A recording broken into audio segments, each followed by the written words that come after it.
Hello everyone, in this video I am going to show you that how can you add roles on Discord app.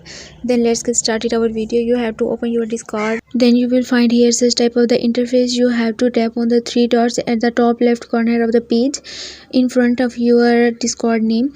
Then click on the resume your server setup and you will find here such type of the interface. You have to scroll down. Here you will find an option of roles, then just click on it and you will find here such type of the page. Then click on the add option here, and here you will find the different options about adding roles in your Discord. Then just click on the color option to give color that you like. So then just click on the admin option here, and here you can search any of the member that you want to add as a role. Guys, you can see here two options: display separately, and second, allow anyone to mention this role.